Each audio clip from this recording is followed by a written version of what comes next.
The padlock was new. That was the first thing Gideon noticed.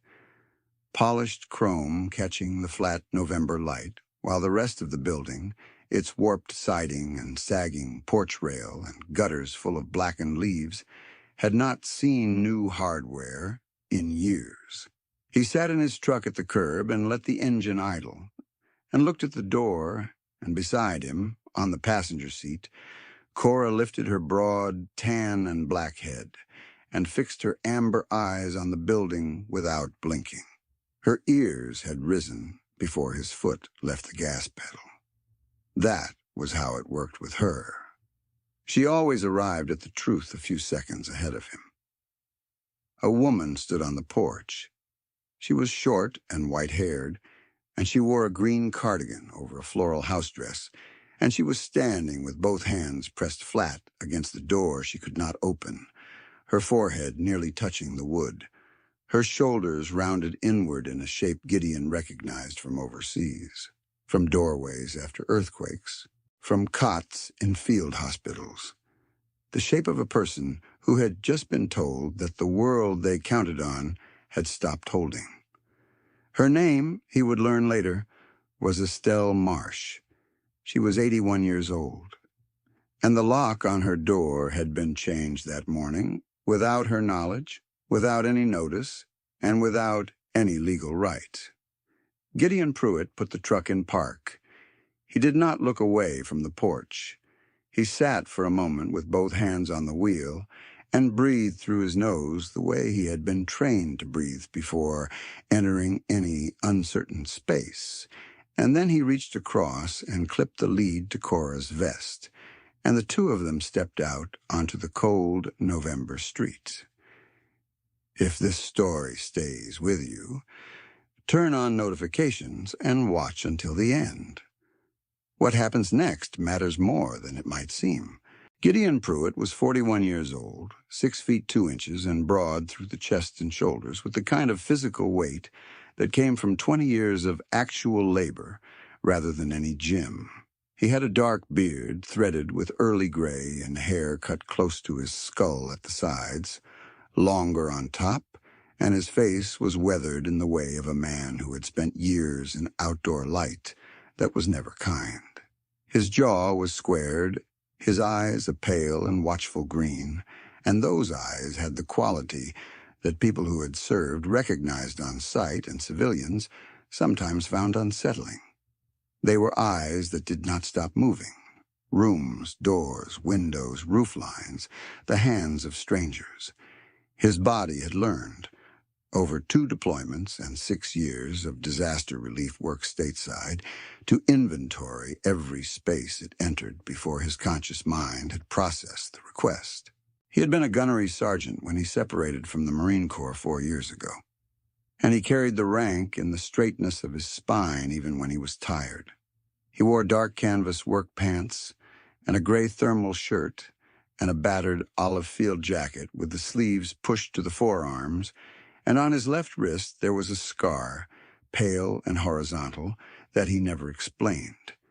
He had driven to Callaway Street in Harwick, Virginia, because his truck had broken a serpentine belt 2 blocks from there the previous evening, and he had left it overnight at a garage on the corner. He was not looking for anything. He was just passing by. He told himself that for about 10 steps. Cora moved alongside him, perfectly balanced at his left knee, her head tracking the porch without any audible signal from him. Her ears stayed forward. Her tail was low and still, not tucked, just held with deliberate neutrality. She was a 6-year-old German shepherd, tan saddle and black mask, 68 pounds of compact discipline, and she had the most accurate judgment of human situations Gideon had ever encountered in any species. He had stopped doubting her years ago. He reached the foot of the porch steps and stopped. He spoke quietly, the way he always did when he approached someone in distress, low and unhurried and without any performance of urgency. "Ma'am, do you need help?" The woman turned. Her face was small-featured and soft, with deep-set brown eyes still sharp behind the film of age and the reddening that came from recent crying. She had a hearing aid in her left ear and a thin silver chain at her throat, and her hands, when she brought them together in front of her, showed the swollen knuckles of arthritis. She looked at him. She looked at Cora, and something about the dog. About the steadiness of Cora sitting on the cold sidewalk, with her ears angled forward, in an expression that was not aggression, but was very much attention, seemed to settle something in her chest. "They changed my lock," she said. Her voice was steady. That surprised him. "I went to the pharmacy this morning. I have a heart condition, and I go every Wednesday. When I came back, I couldn't get in." Gideon looked at the padlock again. Then he looked at the windows. The blinds on the ground floor were closed. Nothing on the mailbox had changed. The same faded name card, E. Marsh, Apartment 1. "How long have you lived here?" 14 years, she said. "Are you current on your rent?" She drew herself up slightly. Not offended, just precise. "I have never been late once." He believed her. He believed her because Cora had not moved from her sitting position at the foot of the steps, which meant the woman on the porch was exactly what she appeared to be. "All right," he said, "step down here with me for a minute and let's talk." Her name was Estelle Marsh. She was 81 years old, and she had lived in the ground-floor apartment at 12 Callaway Street since she was 67, since the year her husband Donald had died of a second heart attack 9 days after the first one, since the year the house they had shared for 31 years went with the medical debt, and the bank got the rest. She had moved into that apartment with 2 suitcases and a framed photograph of Donald in his postal uniform, and she had made of it something. Curtains she sewed herself, a window box of marigolds every summer, a small kitchen where she made the same biscuit recipe her grandmother had taught her, and brought portions to the neighbors on either side when they were sick. 14 years of that. 14 years of Wednesday pharmacy trips, and Thursday morning mass at St. Brendan's, 6 blocks north, and Sunday pot roast, alone, but with the radio on. She told him all of this standing on the sidewalk in the cold because he asked, and because he was listening in the particular way that some people listen, with his whole body turned toward her and his eyes on her face. And Cora sat between them like a small, warm continent. The building's owner, she told him, was a man named Dale Vaughn. She had met him twice in 14 years. He had bought the building 3 years ago from a woman named Gladys Trent, who had been a decent person and who had died, and Dale Vaughn had bought it and raised the rent twice and replaced nothing. The boiler had broken twice in the past winter and taken a week each time to fix. The outer door on the building's entrance did not lock properly, and she had reported it 4 times. She received her eviction notice 6 days ago. 1 sentence on plain paper, no letterhead, slid under her door on a Thursday night. It said she had 30 days to vacate. It gave no reason. It gave no court filing information. It gave no documentation of any kind. She had called the number at the bottom and been told by someone who was not Dale Vaughn that the situation was being handled. "And the lock?" Gideon said. "This morning," she said again. "Before the court date. Before the 30 days. He felt something tighten in his jaw. He was familiar with the feeling. He had learned over years to hold it there and not let it travel downward to his hands. "Where were you planning to go?" he asked. "If this had happened and no one was here." She was quiet for a moment. She looked past him at the street. "I don't know," she said softly. "I don't know that I had a plan." Gideon nodded once. He took out his phone. He was not a lawyer. He was not a housing advocate. He was a man who had spent 20 years being put into situations where the rules had broken down, and the people with less power needed someone to stand between them and the gap. He knew how to read a space. He knew how to make calls.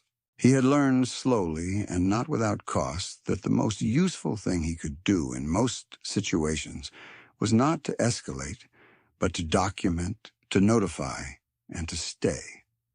He pulled up the number for the Harwick Legal Aid Office, which he had used twice before in other circumstances, and he dialed. The paralegal who answered was a woman named Keisha Drummond, 28 years old, methodical and unflappable. And she asked 6 clear questions and then told Gideon what he already suspected. What Dale Vaughn had done that morning was illegal. Under Virginia law, a landlord could not change the locks on an occupied unit without a court order. There had been no court order. The eviction notice Estelle had received was also improperly served, lacking the required documentation and filing number. Estelle Marsh had rights. They were concrete and specific, and they had been violated. She needs to call the non-emergency police line and report an illegal lockout, Keisha told him. That gets a record created. Then we can file an emergency motion. Can you stay with her? He looked at Estelle. She was watching Cora, who had stood at some point and moved to sit beside the older woman's feet, leaning very slightly against her shin. Estelle's hand had come down without her seeming to notice it, resting on the back of Cora's neck with the ease of long familiarity, though they had known each other for 20 minutes. Yes, Gideon said, we'll stay. He had not planned to say it the way it came out. He had not planned to say it the way it came out. He had not planned to say we. It was accurate, though. He stepped away and made one more call. He called his friend Marcus Webb, who was 44 years old and built like a barrel, and who ran a small contracting business out of a shop on Route 9, and who had served with Gideon in the second deployment, and who never, in Gideon's experience, answered the phone without being prepared to hear something that needed doing. Marcus listened for 90 seconds without interruption, and then said, "I'll be there in 40 minutes," and hung up. Then Gideon came back and stood with Estelle in the cold, and they waited for the police together, the 3 of them.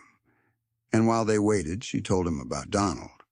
She told him about the morning of the first heart attack, how she had found him sitting at the kitchen table, already going gray, and how she had knelt beside him on the floor and held his hand and talked to him until the ambulance came because she did not know what else to do.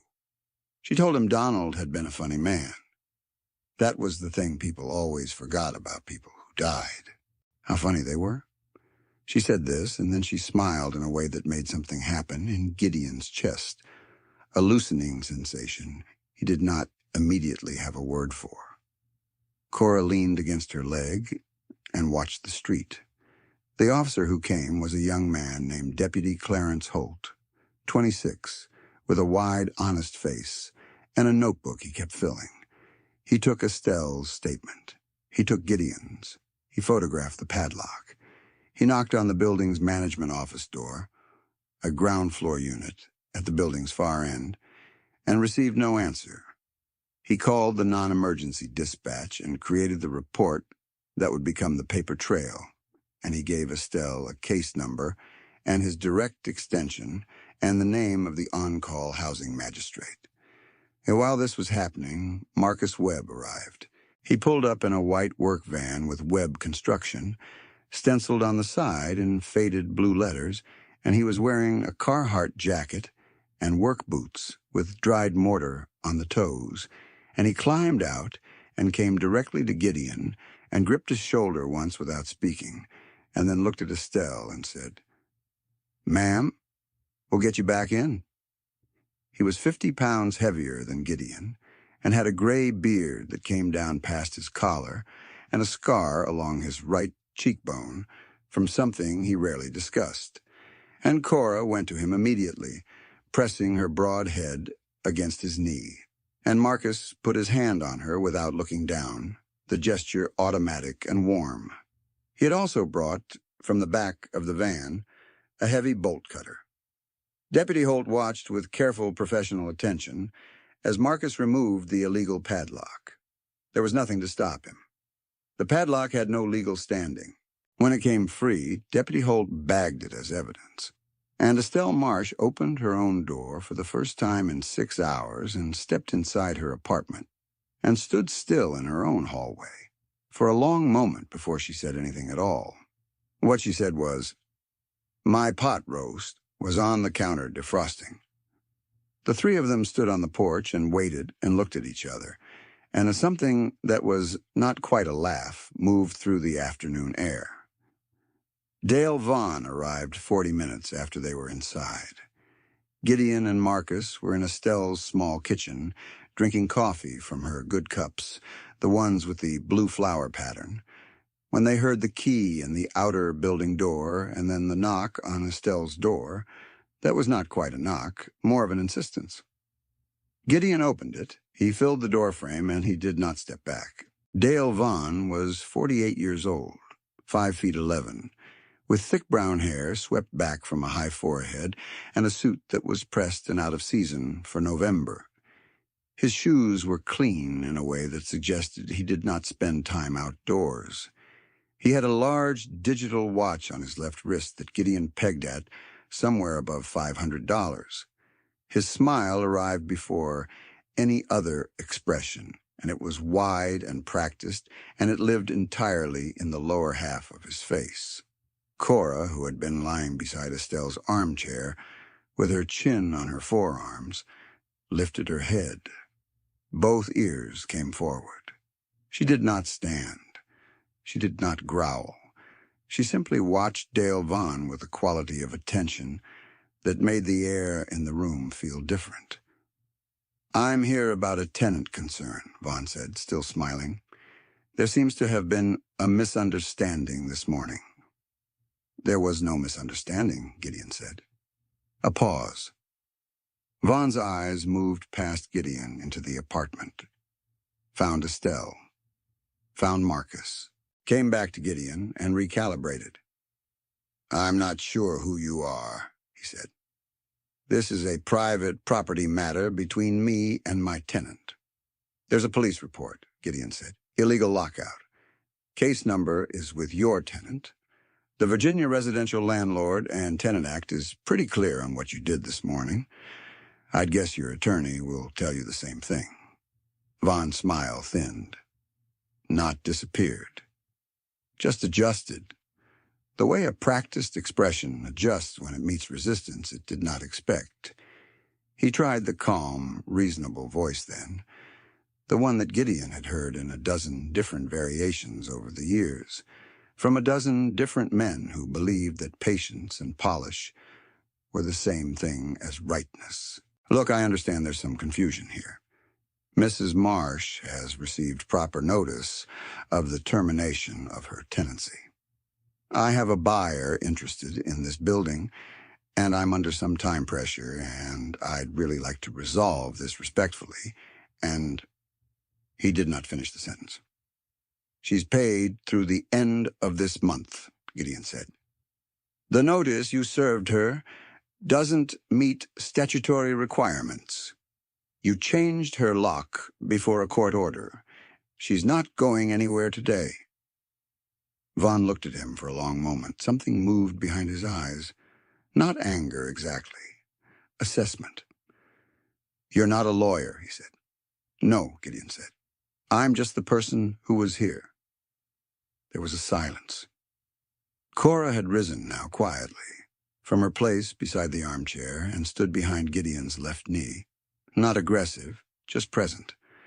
Her amber eyes on Vaughn's face with an unblinking patience that Gideon recognized as the dog's version of a measured warning. Vaughn looked at the dog. Then he looked at Gideon again. Then he said he would have his attorney reach out, and he left. Gideon closed the door. He stood with his hand on the doorknob for a moment and listened to the sound of Vaughn's footsteps on the outer stairs, the outer door, the silence after. "He'll be back," Marcus said from the kitchen. I know, Gideon said. From her armchair, Estelle said nothing. She was watching Cora, who had returned to her position on the floor and was lowering herself again with the careful dignity of a dog who had done what was necessary and was now ready to rest. The next morning, Gideon drove to the legal aid office on Merchant Street and sat across from Keisha Drummond in a small office with a window that looked onto a parking structure, and she walked him through the specific violations Dale Vaughn had committed. The eviction notice had no court filing number because Vaughn had never filed one. Virginia law required a court filing before a notice could be served. The 30-day notice was therefore void on its face. The illegal lockout was a separate violation, carrying its own penalties. If Estelle chose to pursue it, she could recover up to 3 months of rent in damages under the statute. She should pursue it, Keisha said. I'll talk to her, Gideon said. He drove back to Calloway Street and sat with Estelle at her kitchen table, with the blue flower cups again, and he laid out what Keisha had told him in plain terms, and Estelle listened with her hands folded around her cup and her eyes moving between his face and the window and Cora, who was sitting on the linoleum between them and looking at nothing in particular. I don't want trouble, Estelle said when he finished. I know, he said. I want to stay in my home. That's what this is about, he said. She looked at him then directly, with the particular directness of someone who had been studying him for 2 days and had arrived at a conclusion. You came back this morning, she said. Yes. You didn't have to. He turned his cup in his hands. Outside the window, a pigeon landed on the sill and looked in and left. I know that, he said. She studied him a moment longer. Were you a military man? Marines. 20 years. She nodded slowly. My nephew was Army. He came back different. She paused. Are you different? The question sat in the kitchen for a moment. Gideon felt the familiar tightening in his chest, the one he had learned to name as the boundary between what he was willing to say and what he was not. Some, he said. She nodded again. You didn't leave yesterday, she said. When it was someone you didn't know, in a situation that wasn't yours, you didn't leave. He did not have an answer for that. He was not sure the statement required one. I'll pursue it, she said, if you'll help me. He said he would. Keisha Drummond filed the emergency motion that same afternoon. She was efficient and thorough, and she had seen 30 cases like this one in the 3 years she had worked at Legal Aid, and she was angry about each of them in exactly the same quiet, productive way. The filing requested an injunction against any further interference with Estelle's tenancy, a declaration that the original notice was void, and the statutory damages for the illegal lockout. Gideon paid the filing fee out of his own pocket because there was one, and because Estelle's fixed income was not structured to absorb unexpected legal costs, and because it was $112 and he had it. Over the following 2 weeks, he found himself at 12 Calloway Street more often than he had planned. He told himself the first time it was to check that the building's entrance lock, which still did not latch properly, had not worsened into an actual security problem. The second time it was to help Estelle carry 2 boxes of winter items down from a high shelf because her shoulder had been bothering her. The third time Marcus came with him, and they spent a Saturday afternoon replacing the weather stripping on Estelle's front door, which had been letting cold air in along the bottom in a way that was adding meaningfully to her heating bill. They found the materials at the hardware store on Route 3, and the job took 2 hours, and Estelle made them sandwiches from the previous day's roast, and brought them out on a wooden board, and sat in the armchair and watched them work and told stories about the neighborhood, as it had been in the early years, when the Taylors had lived next door, and the Hendersons across the street, and the corner store on Callaway had sold loose-leaf tea by weight out of large glass jars. Cora sat at Estelle's feet and accepted, with measured patience, the small pieces of roast beef that arrived at intervals from the direction of the armchair. Gideon had been sleeping in a motel on the edge of town since the night of the broken belt, expecting to leave once his truck was repaired. His truck was repaired by Thursday of the first week. He was still at the motel 2 weeks later. He did not examine this too closely.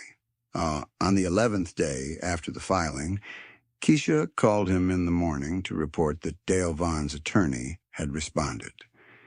The attorney's position was that the lockout had been a miscommunication, that the eviction notice would be withdrawn, and that Vaughn was prepared to offer Estelle a 6-month rent freeze and a written commitment to address outstanding maintenance requests as a settlement.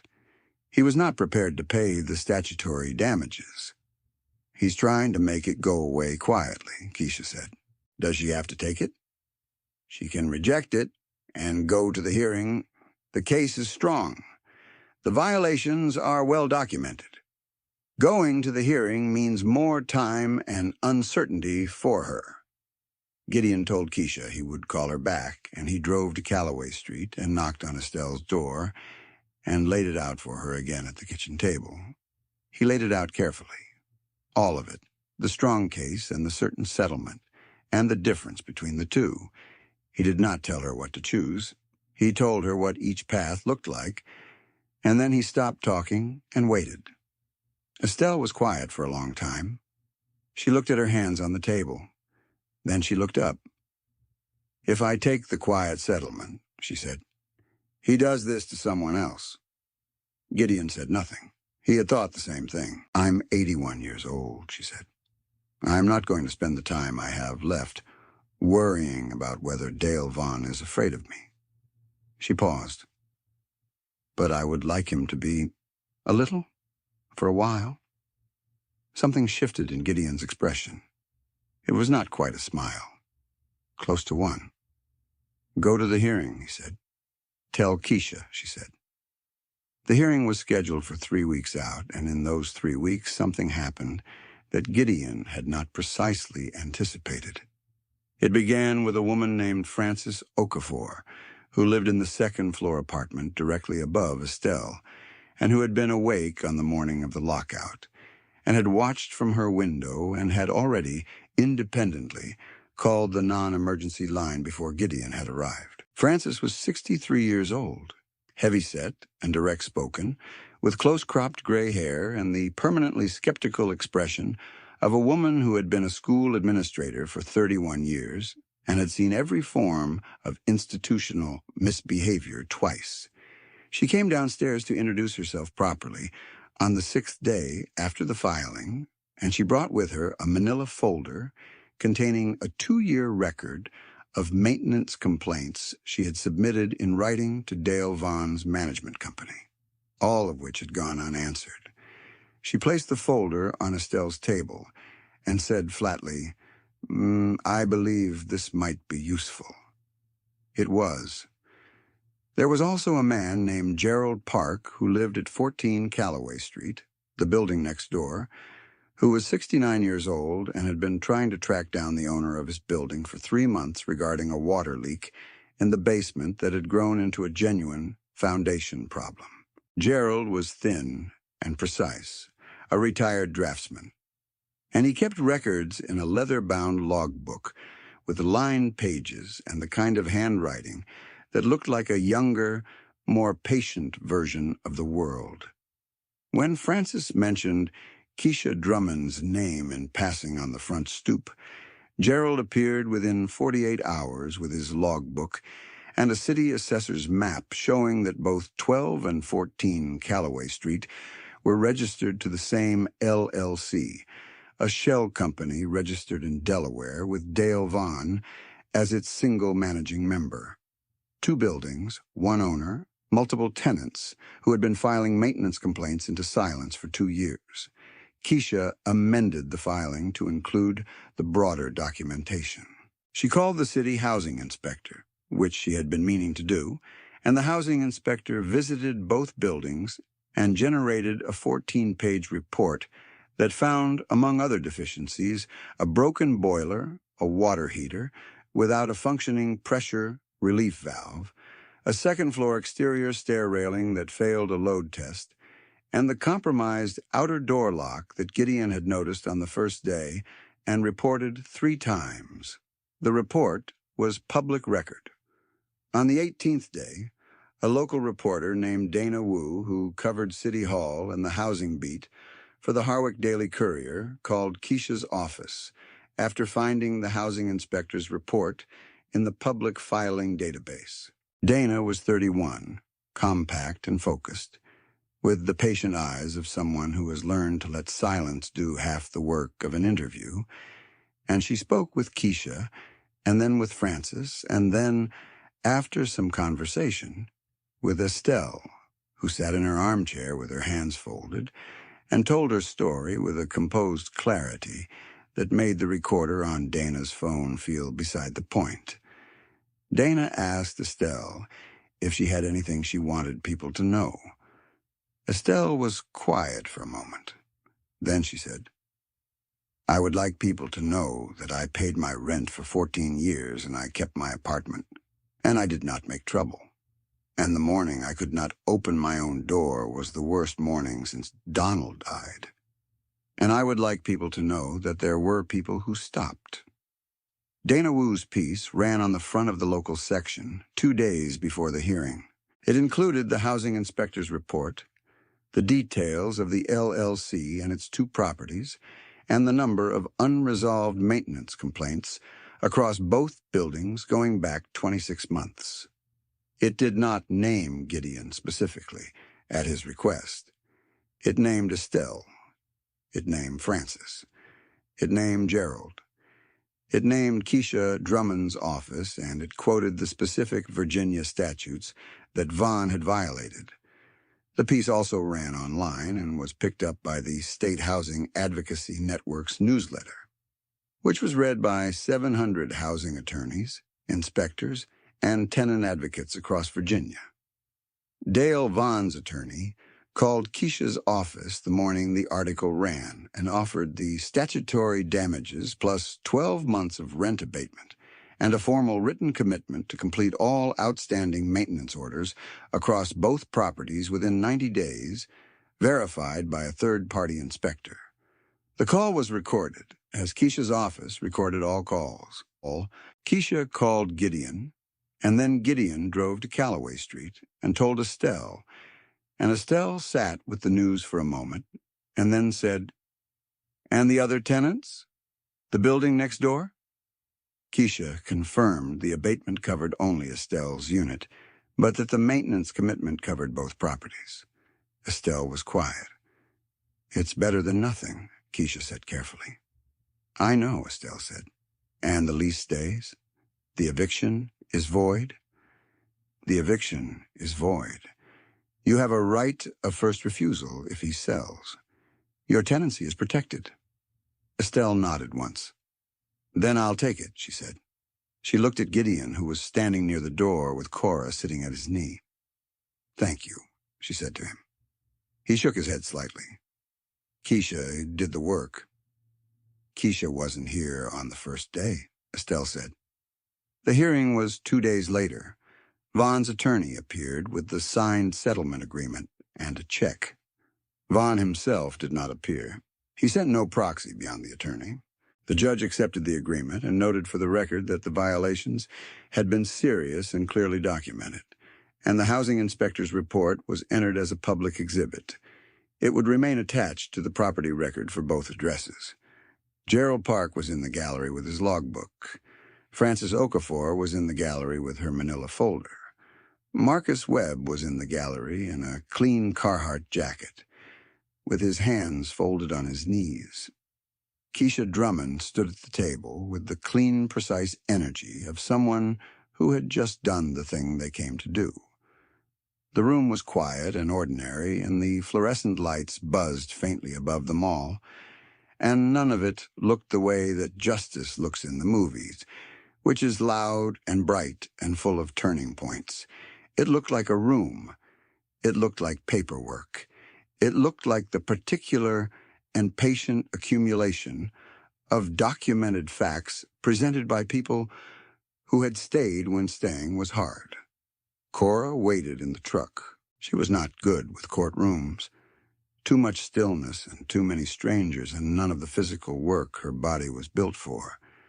Gideon had left the windows cracked and a water bowl, and she had watched him walk up the courthouse steps with the alert, resigned patience of a dog who has learned that some necessary things happen in rooms she cannot follow.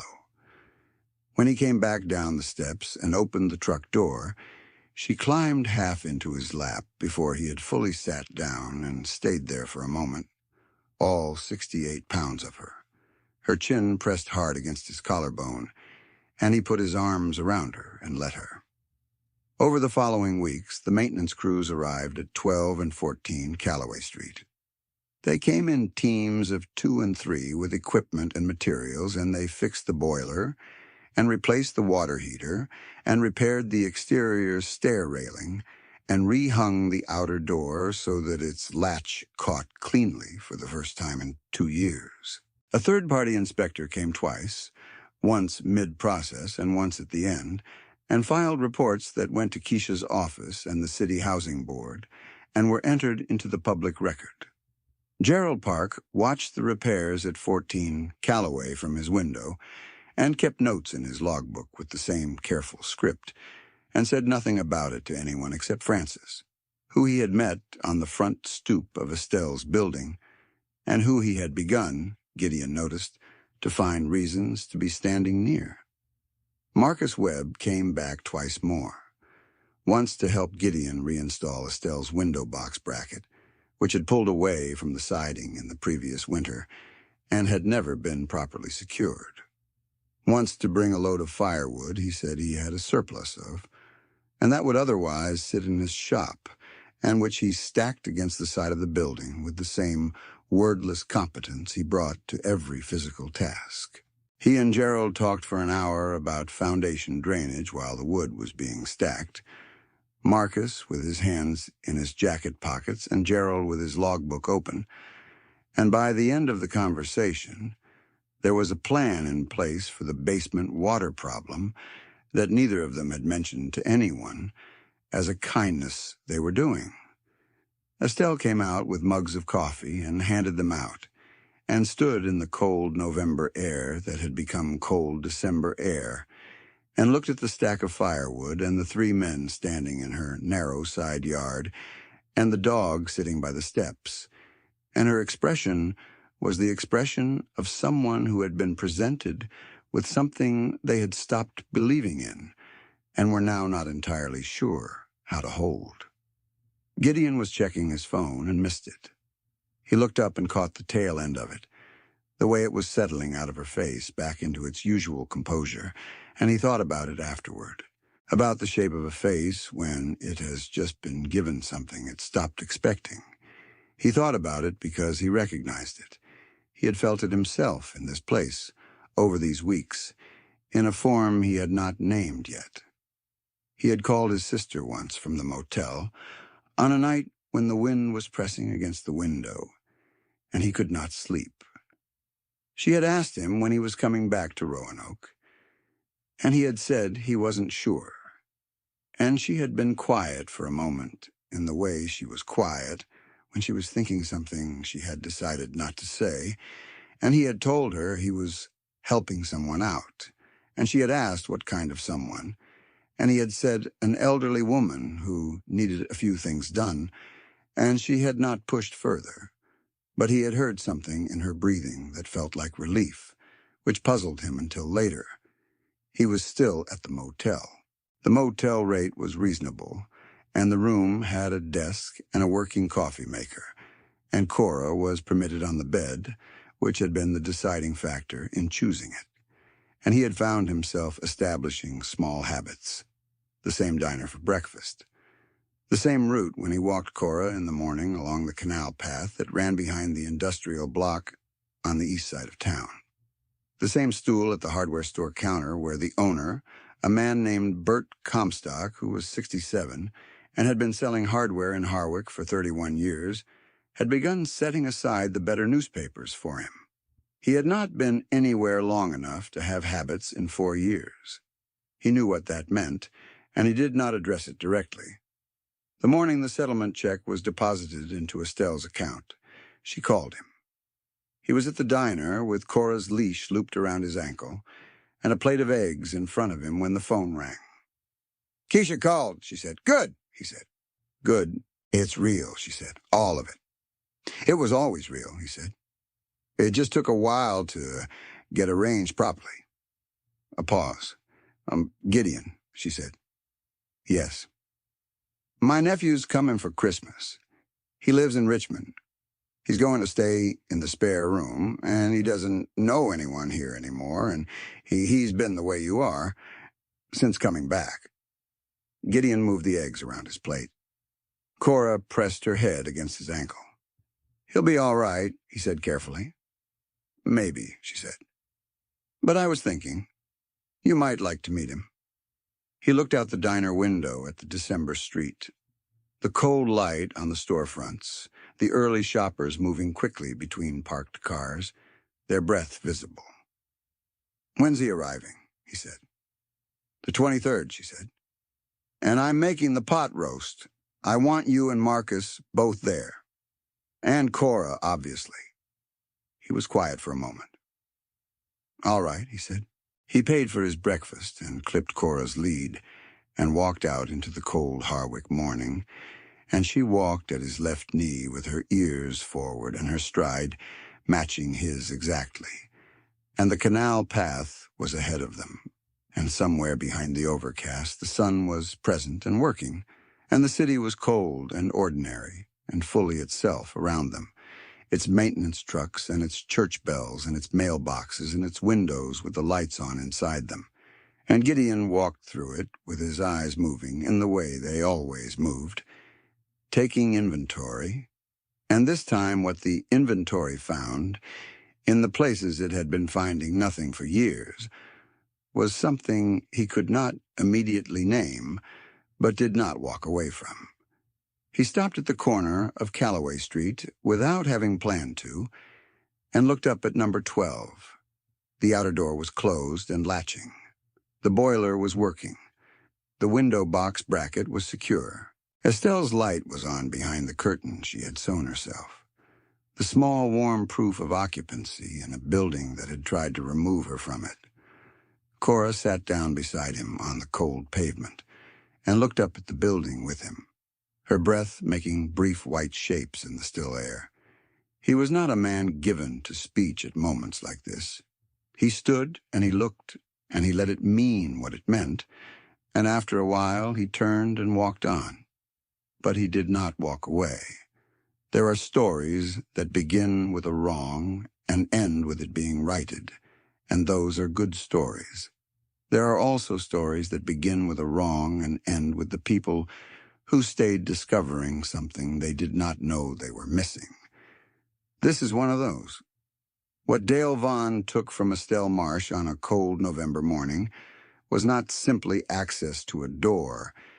He took her sense of the ground beneath her feet, the feeling that the 14 years of care and decency and faithful payment had meant something, that the place was real and was hers. And what was restored to her was not only her tenancy and her legal rights and her statutory damages, though all of those matter and were fought for and won through patience and documentation, and the particular courage of a woman who chose not to go quietly. What was restored was the ground, the sense that there are still people who stop, who stay, who look at a wrong being done to someone they do not know and decide, without drama or negotiation, that they are not going to keep walking. You know those people. You may be one of them. You may have needed one and found one, or you may have been one for someone else in a moment you have never fully named. That is what this story is about. The ones who stop. May you always have such people near you when the ground shifts. May you be that person when someone else's ground shifts. And may you find, as Gideon found, that the place where you stayed turns out to be the place that was waiting for you all along. May God bless you and protect your family. And if this story reached something in you, carry it forward.